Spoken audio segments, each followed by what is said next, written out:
So I'm doing it less and less now, but I obviously drive into St. Stephen from my house, and every day I pass in the Portage Lakes area this sign, and they always have sort of signy stuff on this sign, and they change it around all the time.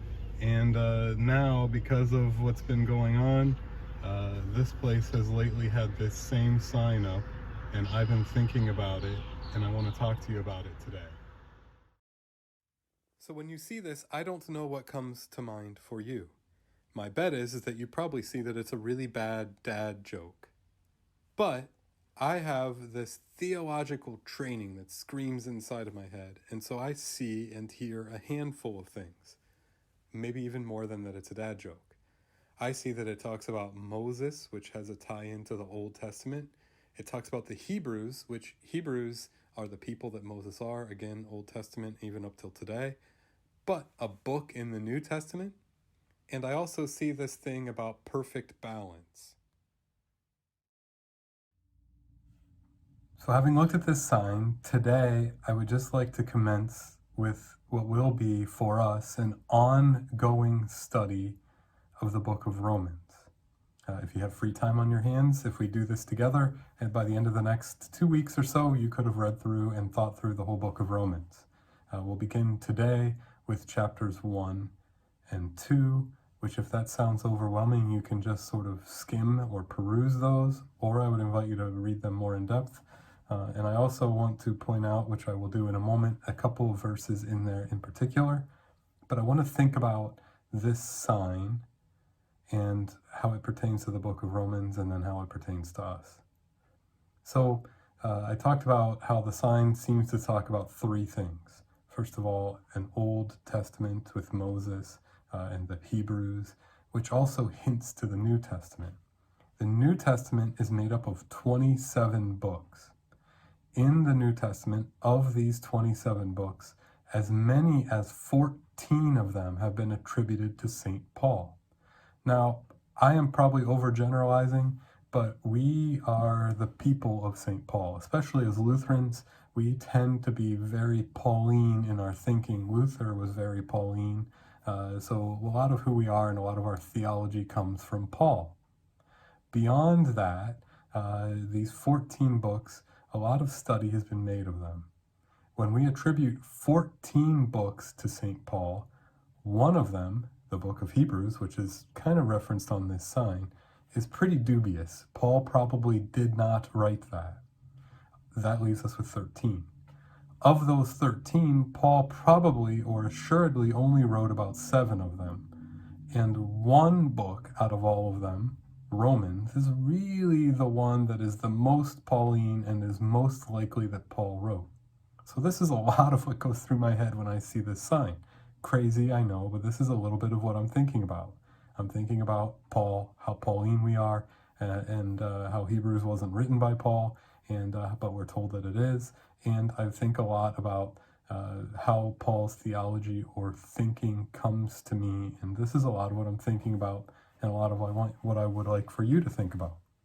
As you look at the first 2 chapters of Romans, you'll find that a lot of that has to do with Jews and Gentiles. Maybe kind of similar, but I don't want to perpetuate it.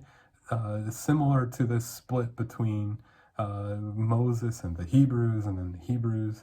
And then I think it's interesting that the sign says perfect balance, because what Romans, the first 2 chapters, are trying to do is find a perfect balance between people who are so different. Maybe not everybody is Pauline like we are.